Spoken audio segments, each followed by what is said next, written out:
Alright, okay. Thank you for joining again. আমরা এখন ক্লাসে চলে যাই। আজকে যে টপিকটা নিয়ে কথা হবে, এটা আইএলটিএস এর 4টা মডিউলের মধ্যে আমি বলবো যে সবচেয়ে অ্যাডভান্সড মডিউল, খুবই অ্যাডভান্সড একটা মডিউল। সো রাইটিং এ কেন most of the candidates perform পুরলি, এর বেশ কিছু রিজন আছে। রিজনটা হচ্ছে নাম্বার 1, আমরা যারা অনেকে জব করছি বা পড়াশোনার সাথে অনেক দিনের একটা গ্যাপ আছে, তাদের আসলে লেখালেখির অভ্যাসটা চলে গেছে, এটা 1 নাম্বার। 2 নাম্বার হচ্ছে আমরা ইউনিভার্সিটি লেভেলে মানে ইন্টারমিডিয়েটের পর থেকে আমরা কিন্তু যারা ইংরেজিতে অনার্স মাস্টার্স করেছে তারা তো ভিন্ন, বাট ইংরেজি ছাড়া অন্য কোনো সাবজেক্টে যারা পড়েছে, ইঞ্জিনিয়ারিং পড়েছে বা বিজনেস পড়েছে বা আর্টসের কোনো সাবজেক্ট পড়েছে বা কমার্স, আমরা কিন্তু আসলে ইংরেজি ভাষার ইমপ্রুভমেন্টের আর কোনো কাজ করি নাই, ইন্টারমিডিয়েটের পর্যন্তই দি এন্ড। সো আমরা ইংলিশ আমাদের মিডিয়াম অফ ইনস্ট্রাকশন বা এমওআই যেটাকে বলে, ইউনিভার্সিটিতে তো সবারই প্রায় ইংরেজিই ছিল, হয়তো অল্প যদি কেউ ন্যাশনাল থেকে করে থাকে তাহলে হয়তো বাংলা আছে, বাট এছাড়া সবারই তো হচ্ছে মিডিয়াম অফ ইনস্ট্রাকশন ছিল ইংলিশ। সো যেই সাবজেক্টই পড়েছি সেই সাবজেক্ট আমরা ইংরেজিতেই পড়েছি এবং ইংরেজিতেই পরীক্ষা টরীক্ষা দিয়েছি, বইগুলো ইংরেজিতে থাকে। But however what happens that university professors don't really check the quality of your language. যখন আপনি একটা মেডিকেল এক্সাম দিচ্ছেন, আপনি যে প্রশ্নটা করা হয়েছে সেই প্রশ্ন উত্তর দিতে পারছেন কিনা ঠিক মতো, এটা ইম্পর্টেন্ট। আপনার ফাইন্যান্সের একটা প্রশ্ন দিচ্ছে, ওখানে আপনার ম্যাথটা মিলছে কিনা এটা ইম্পর্টেন্ট। আসলে ওখানে বানান ভুল হয়েছে কিনা, প্রিপোজিশন ভুল হয়েছে কিনা, এগুলো প্রফেসররা চেক করে না, করা দরকারও নাই। সো দ্যাটস ওয়াই আমাদের কিন্তু কোনো আর ইমপ্রুভমেন্টের কোনো স্কোপ ছিল না, কেউ আমাদের ভুলগুলো ধরায় দেয় নাই।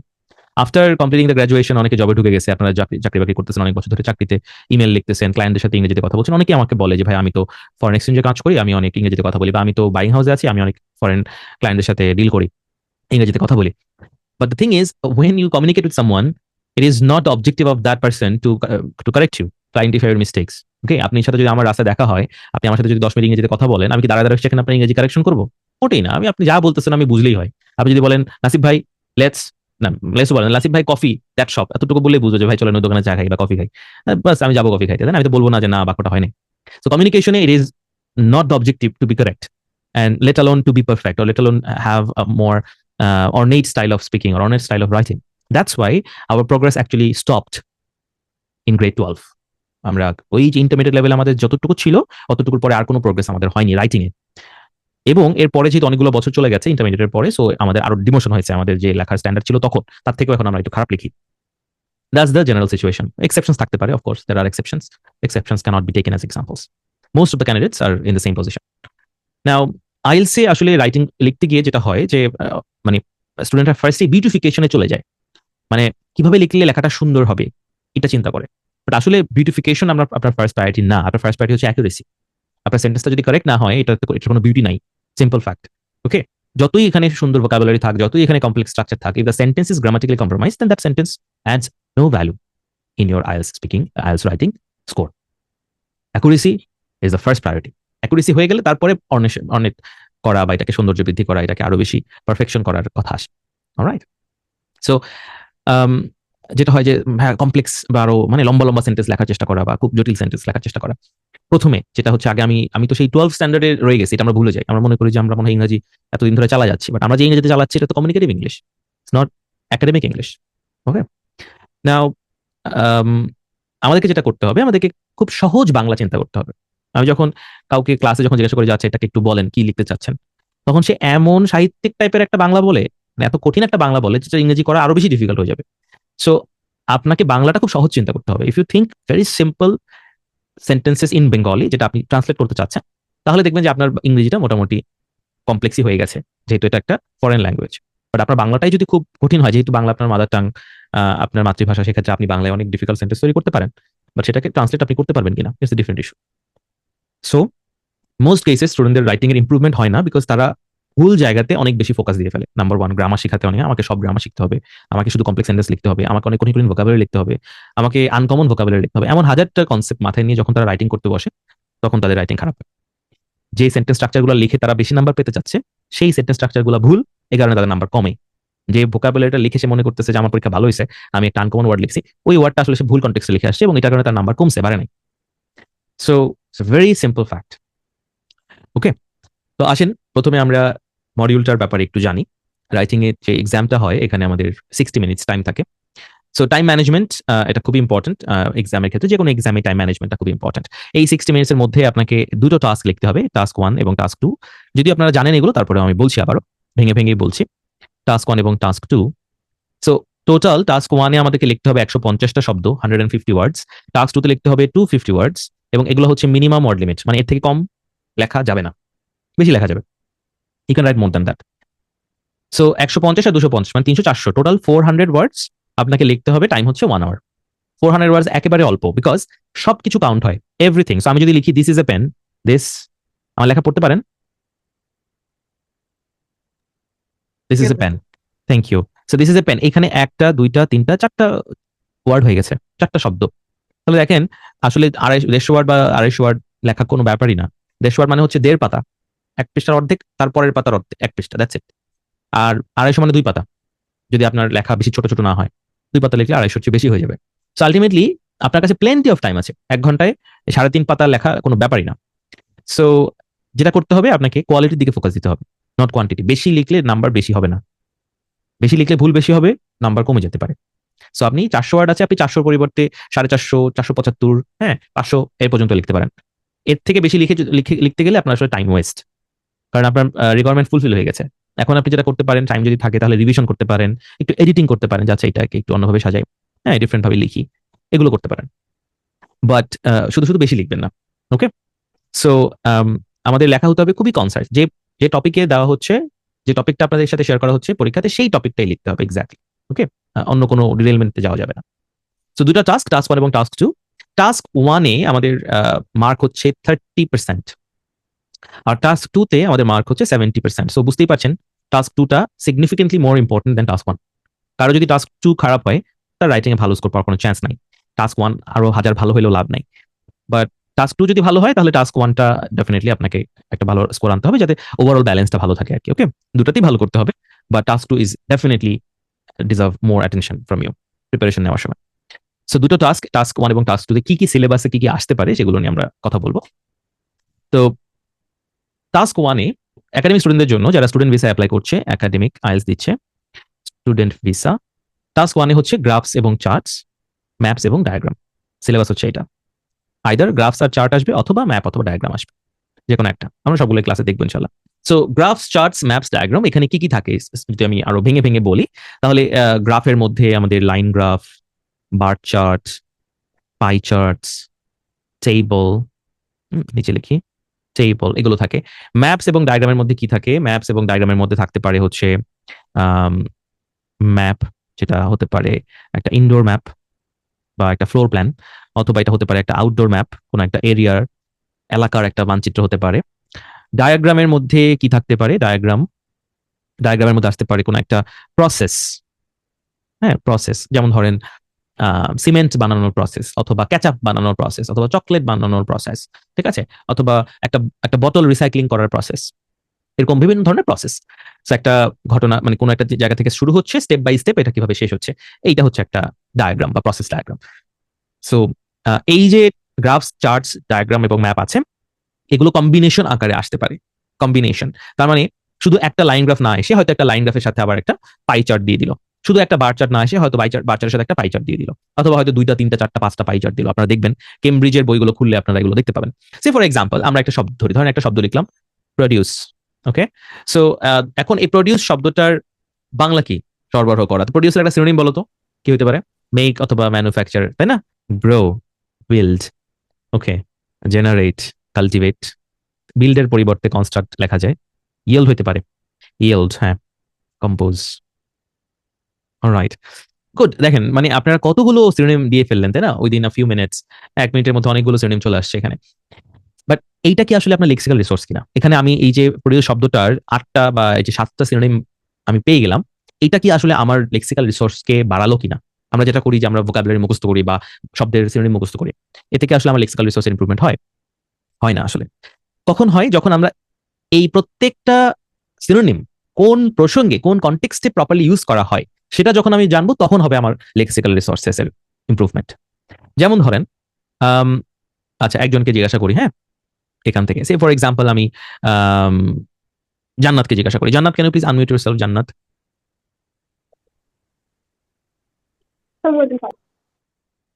জান্নাত তো মিউট হয়ে গেল আবার। জি স্যার, আমি শুনতে পাচ্ছি। ওকে, জান্নাতের তো মনে হয় অগাস্টে পরীক্ষা না জান্নাত, নাকি? জি স্যার 9 তারিখে। 9 তারিখে, রাইট? আর 28 দিন আছে। ওকে জান্নাত, আম, আমি ধরো একটা সেন্টেন্স লিখলাম যে we are producing a lot of corn, CORN, corn. We are producing a lot of corn. এখানে প্রডিউস শব্দটার পরিবর্তে আমি কোনটা ইউজ করতে পারবো জান্নাত? কোন ওয়ার্ডটা স্যার আমরা ইউজ করব? ম্যানুফ্যাকচার। হ্যাঁ বলো জান্নাত, শুনতে পাই নাই। স্যার দেখছি। Sir manufacture. Manufacture, good job Jannat, very good. আচ্ছা, তারপর দেখি আরেকজনকে জিজ্ঞাসা করি। মেজোয়াইরিয়া, is it? Miss Joy, miss Juwairia, okay miss Juwairia বলেন, এখানে ম্যানুফ্যাকচার ছাড়া আর কোনটা ইউজ করা যায়? Sir cultivating. কালটিভেটিং ইউজ করা যায়। আচ্ছা ঠিক আছে, আপনি বলছেন কালটিভেটিং। ওকে, আপনার জন্য আমি বাক্যটা আবার একটু ঘুরাই দিচ্ছি। হ্যাঁ, আমি বললাম এইরকম যে উই আর না বলে আমি বললাম যে Apple is producing a lot of iPhones. এবার বলেন কোনটা বলবেন? ম্যানুফ্যাকচারিং। ম্যানুফ্যাকচারিং ছাড়া অন্য কিছু? জেনারেটিং। জেনারেটিং। আচ্ছা ঠিক আছে, ম্যানুফ্যাকচারিং ছাড়া জেনারেটিং হতে পারে। ওকে, তারপর দেখি আর কাকে জিজ্ঞাসা করা যায়। Oni, can you talk to me dear? জি ভাইয়া। ফাইনালি অনিকে ক্লাসে পাওয়া গেছে। হয় অনির পাই না, নাহলে অনির মাইক্রোফোন কাজ করে না, কিছু একটা, তাই না অনি? ওকে, সো হ্যাঁ প্লিজ টেল মি, এই সেন্টেন্সে কোনটা ইউজ করা যাবে, সবচেয়ে অ্যাপ্রোপ্রিয়েট হবে কোনটা?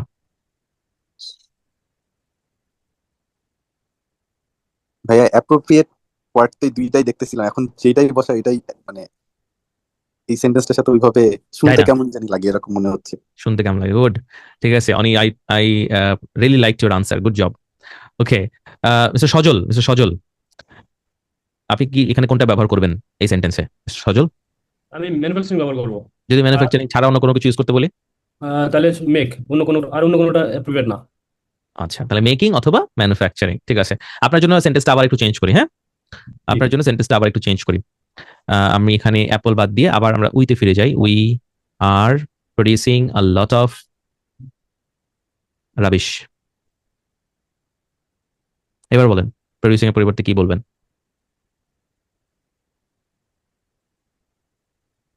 মিস্টার সজল বলেন। জেনারেটিং ব্যবহার করা যেতে পারে।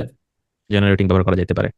ওকে, থ্যাংক ইউ সজল ভাই। ওকে, সিনথিয়া ক্যান টেল মি যে এখানে এই বাক্যে আর কি ইউজ করা যেতে পারে প্রডিউসিং এর পরিবর্তে এই লিস্ট থেকে? স্যার আমার জেনারেটিংটাই বেশি অ্যাপ্রোপ্রিয়েট মনে হচ্ছে। জেনারেটিং মনে হচ্ছে। ওকে, হুম। মিস ভূমিকা বলেন, কি মনে হচ্ছে কোনটা ইউজ করা যেতে Can পারে I বলেন? use creating? ক্রিয়েটিং মনে হচ্ছে। Yes. আচ্ছা, মানে আপনি আমাকে জিজ্ঞাসা করলেন কেন ইউজ, No sir. আপনার কি মনে হয় সেটা বলেন, আমাকে জিজ্ঞাসা করতেছে উল্টা। হ্যাঁ, আপনি বলেন যে আপনার কোনটা, আপনাকে ক্রিয়েটিং মনে হচ্ছে, ক্রিয়েটিং ইউজ করা যাবে, এটা অ্যাপ্রোপ্রিয়েট মনে হচ্ছে? হ্যাঁ আমার মনে হচ্ছে creating use করা যাবে। আচ্ছা ঠিক আছে। ওকে, মিস সুরভি আপনার কি মনে হচ্ছে? Compose, we are composing a lot of rubbish. Okay, ঠিক আছে। ওকে, অলরাইট। সো দেখেন, এইখানেই হচ্ছে আসলে মানে ভ্যারিয়েশনটা হয় আর কি। যেমন আমরা যখন বলছিলাম যে we are manufacturing a lot of corn, কে বলছিল we are manufacturing a lot of corn? So আসলে কি কর্নের সাথে manufacturing appropriate? Absolutely not. Okay, আসলে কি রাবিশের সাথে compose appropriate? Absolutely not. Okay, রাবিশের সাথে কি আসলে make appropriate? No, absolutely not. So আমি যদি বলি we are producing a lot of corn, তাহলে সেখানে আমার দিতে হবে গ্রো অথবা কাল্টিভেট, এগুলো হচ্ছে সবচেয়ে অ্যাপ্রোপ্রিয়েট। এছাড়া একটাও এখানে অ্যাপ্রোপ্রিয়েট না। আপনি যদি বলেন we are making a lot of corn, তাহলে এর অর্থ হয় যে আমরা অনেক কর্ন রান্না করতেছি। ওকে, সো আবার যখন আমি বলছি Apple is producing a lot of iPhones, তখন আপনাকে বলতে হবে ম্যানুফ্যাকচারিং অথবা মেকিং ম্যাক্সিমাম। আপনি যদি এখানে জেনারেটিং আইফোনস বলেন তাহলে হবে না। আপনি যদি এখানে বিল্ডিং কনস্ট্রাক্টিং বলেন তাও হবে না। আপনি যদি এখানে গ্রোয়িং আইফোন বলেন তা তো হবেই না। সো আমরা যখন বলছি we are producing lot of rubbish, তখন we are generating lot of rubbish বলা যাবে। উই আর কম্পোজিং ও বলা যাবে না, উই আর মেকিং ও বলা যাবে না, উই আর ম্যানুফ্যাকচারিং ও বলা যাবে না।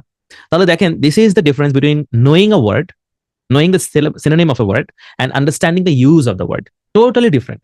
আপনি হইতে পারে যে 100 ওয়ার্ড জানেন, কিন্তু আপনি একটারও প্রপার ব্যবহার জানেন না। তাহলে আপনি কিন্তু শুধু শব্দ দেখে শব্দের সিনোনিম বসাই দিবেন। আচ্ছা এখানে প্রডিউসিং আছে, প্রডিউসিং এর সিনোনিম তো ম্যানুফ্যাকচারিং হয়, তো দিলাম ম্যানুফ্যাকচারিং বসায়। But that's not how it works. কিন্তু যখন এস এর টপিক প্যারাফ্রেজ করতে বলা হয় 99% স্টুডেন্ট এটাই করে, যে শব্দটা প্যারাফ্রেজ করতে চাচ্ছে শুধু সেই শব্দটাই চিন্তা করে এই শব্দের সিনোনিম কি আছে ওটা বসায়। যেমন আজকে আমার একটা স্টুডেন্ট সকালে সে লিখছে যে ওখানে ছিল মানি, মানি, হ্যাঁ, যে জীবনে টাকা আসলে ইম্পর্টেন্ট, বা অনেকে বলে হ্যাপিনেসের চাইতে টাকা ইম্পর্টেন্ট, এরকম কিছু একটা, বা টাকা থেকে হ্যাপিনেস আসে, এরকম একটা রচনা তাকে দেওয়া হয়েছে। তো সে মানির পরিবর্তে একবার লিখছে ওয়েলথ, একবার লিখছে কারেন্সি, একবার লিখছে ক্যাশ। আসলে কি সেন্টেন্সে মানির পরিবর্তে ক্যাশ, মানির পরিবর্তে কারেন্সি হবে? হয়? হয় না, অ্যাপ্রোপ্রিয়েট হয় না। সো চেঞ্জ করার সময় আমাকে বুঝতে হবে যে আসলে শব্দটা অ্যাপ্রোপ্রিয়েট কিনা। ওইখানে মানি অ্যাপ্রোপ্রিয়েট, আপনাকে 10 বার লিখলে 10 বারই মানি লিখতে হবে। আর আপনি যদি ওই যে এক জায়গায় ভিডিওতে শুনছেন এক ওয়ার্ড 2 বার ইউজ করলে নাম্বার কমাই দিবে, তাইলে মানি আর ইউজ করা যাবে না। তাহলে একবার কারেন্সি, একবার ক্যাশ, একবার এই একবার সেই, আলটিমেটলি তো একটাও হচ্ছে না। This is A wrong concept.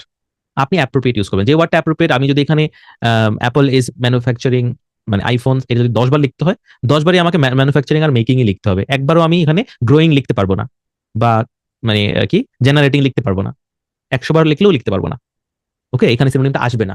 So এই সেন্সটা হচ্ছে লেক্সিক্যাল রিসোর্সেস। এটা যে কত মানে স্টুডেন্টদের একটা বড় ভুল ধারণা, ম্যাক্সিমাম আমি বলবো যে 90+ স্টুডেন্টদের এটা, এই আইডিয়াটা আসলে ভুল। তারা মনে করে যে ডিফারেন্ট ওয়ার্ড ইউজ করতে হবে। It's not about using different words, appropriate. Okay, so একটা ওয়ার্ড যখন আমরা শিখবো সেটা আমাকে এটা একটা প্রপার সেন্টেন্স থেকে শিখতে হবে। আপনি যদি ডিকশনারি থেকে একটা শব্দ শিখেন তাহলে দেখবেন শব্দের নিচে কি আছে, ওখানে একটা বাক্য দেওয়া আছে, ওই বাক্যটা পড়বেন, যে বাক্যটার মধ্যে শব্দটা মানে কি ধরনের বাক্যে শব্দটা ব্যবহার করা হয়েছে। কিছু কিছু শব্দ আছে যে শব্দটা অর্থ সেম, কিন্তু শব্দটার মধ্যে একটা নেগেটিভ কনোটেশন আছে।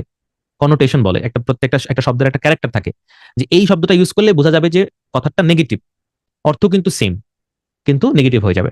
যেমন আমরা যখন কথা বলি তখন আমাদের ইন্টোনেশন থাকে, কথায় ইন্টোনেশন। মুখে বললে সেটা হয় ইন্টোনেশন, লিখলে সেটা হয় কনোটেশন। তো আমরা যখন বলি যদি পরীক্ষা খারাপ হয়েছে, অনেকে এসএসসি তে ফেল করছে, তো এখন বাসায় গিয়ে যদি বলে যে বাবা আমি এসএসসি তে ফেল করছি, বাবা যদি বলে খুব ভালো করছো, এসএসসি ফেল করছো, খুব ভালো, গুড। এখন এটা কি গুড? আসলে কি বাবা ভালো বলছে এটা? না। এই যে গুডটা তো আসলে এখানে ইন্টোনেশনে বোঝা যাচ্ছে যে এটা ওই গুড না, তাই না? সো লেখার মধ্যেও এরকম আছে, ওই লেখার মধ্যে শব্দ চয়নে বোঝা যাচ্ছে যে এটা আসলে রিয়েল না, এটা আসলে পজিটিভ না। যেমন একটা শব্দ হচ্ছে সো কল্ড, প্রায় আসে, এটা রিডিংও দেখবেন সো কল্ড, এবং এটা দিয়ে রিডিং এর প্রশ্ন সাজানো হয়।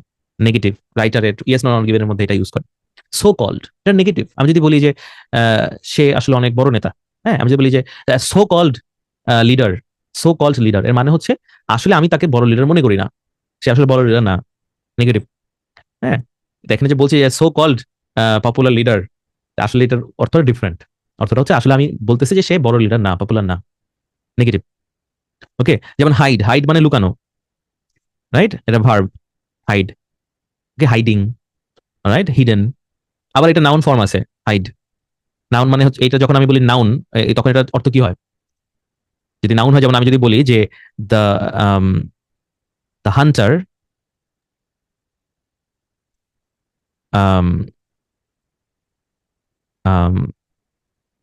killed the tiger that was lurking, আমার লেখা পড়তে পারছেন?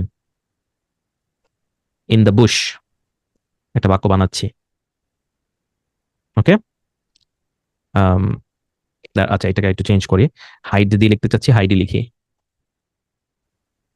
Hide, that was hiding. Okay, hiding,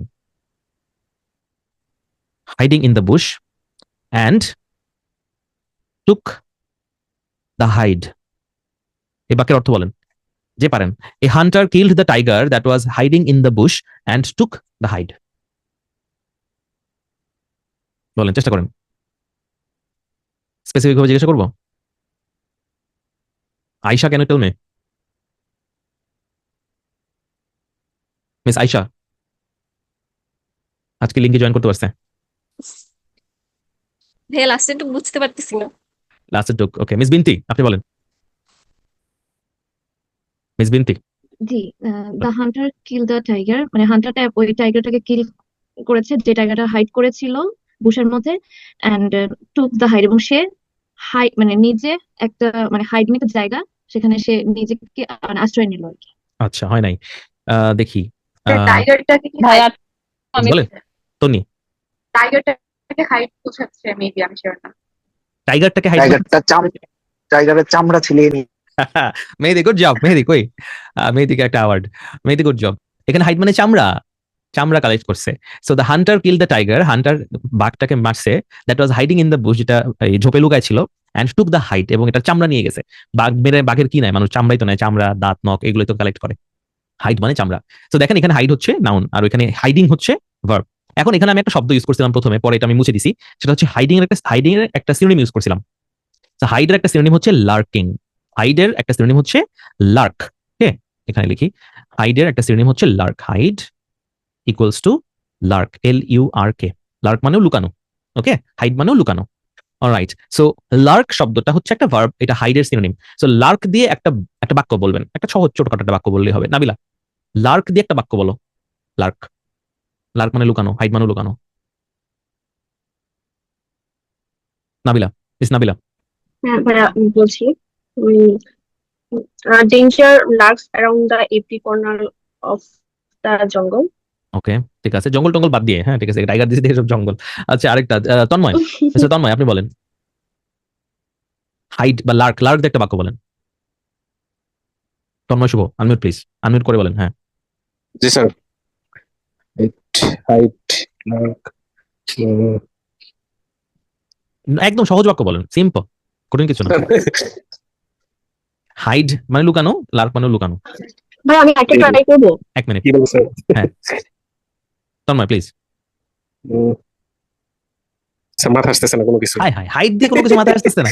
এটা হচ্ছে ওই যে কেন বলে পারফরম্যান্স এংজাইটি আর কি, ক্যামেরার সামনে এসে আমার Performance ভয় পেয়ে যায়। anxiety। দেখছেন ওই যে মাঝে মাঝে আপনার হাসেন না ফেসবুকে, যে জিজ্ঞাসা করে যে বাংলার নববর্ষ কবে, বলতে পারে না, এই কারণেই পারে না। হ্যাঁ হ্যাঁ হ্যাঁ, জি আচ্ছা, কি যেন বলতে চাচ্ছিল ফারিবা জি। নাকি তন্নি, কি যেন বলতে চাচ্ছিল, আনমিউট করে বলেন।